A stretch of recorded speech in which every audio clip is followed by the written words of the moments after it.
Bonjour tout le monde.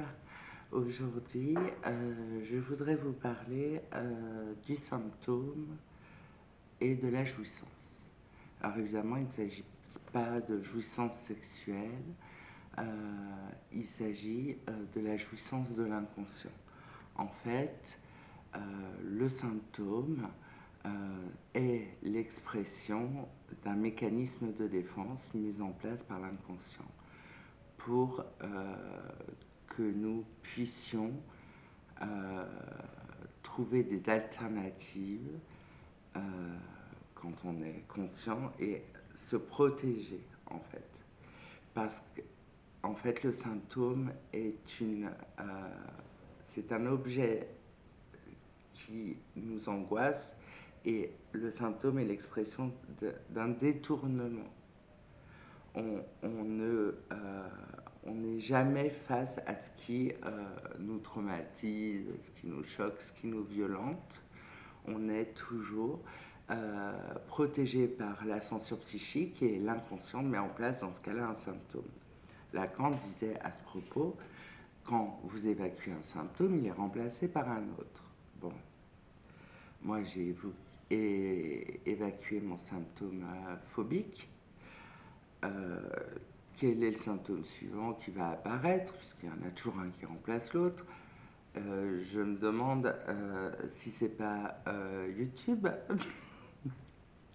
si c'est pas faire des vidéos sur YouTube. Je plaisante pas.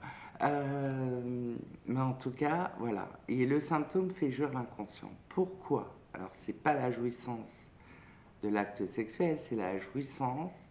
En fait, euh, on a un désir qui est souvent contrarié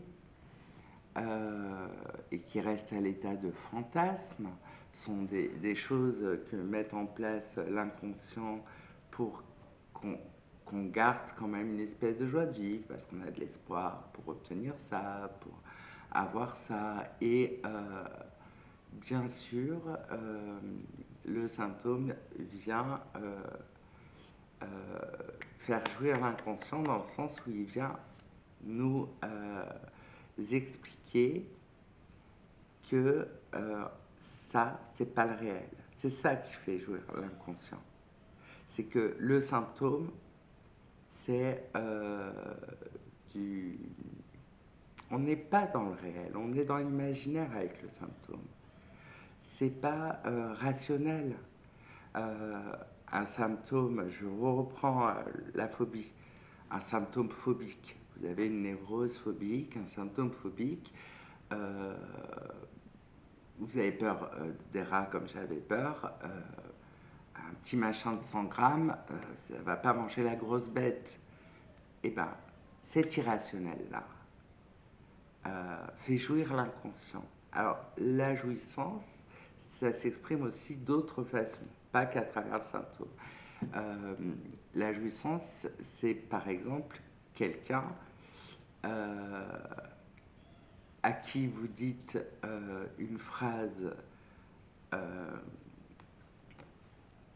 qui pour vous est normale et la personne prend les choses de travers de façon un peu lubrique et éclate de rire. Vous voyez, une espèce de rire hystérique, un rire de poissonnière. Euh, Là, on est face à l'inconscient qui jouit parce qu'on est venu taper sur quelque chose qui ne se passe pas bien pour la personne en fait. Donc c'est probablement, si ce que vous avez dit lui paraît lubrique, c'est qu'elle projette quelque chose de sexuel et que là, en l'occurrence, ça nous montre bah, que c'est pas l'apothéose dans ces relations amoureuses. Je voulais préciser aussi euh, que tout le monde a des symptômes, que être névrosé, c'est normal. Tout le monde est névrosé, à part donc ceux qui sont état limite ou psychotiques. Mais de toute façon, il y a trois champ psychique, hein. Il y a névrose, psychose, et au milieu, vous avez l'état limite. Donc on est obligé d'être dans une de ces cases, hein. Ça c'est le DSM-5, l'outil statistique en psychiatrie qui le définit. Euh, mais être j'ai envie de dire, c'est quoi le normal, c'est quoi le pathologique?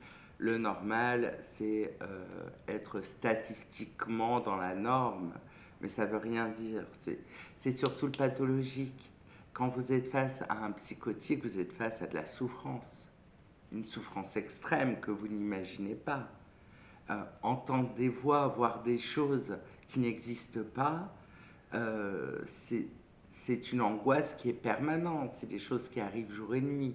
Et par rapport à ça, quand je ferai la vidéo des psychoses que je devais faire aujourd'hui, je vous raconterai mon expérience avec deux schizophrènes, un que j'ai connu quand j'étais jeune et un que j'ai connu, que j'ai rencontré en service fermé de psychiatrie. Voilà. Pour aujourd'hui, c'est terminé. Je vous embrasse. Je vous dis à jeudi pour une nouvelle vidéo make-up. Et portez-vous bien.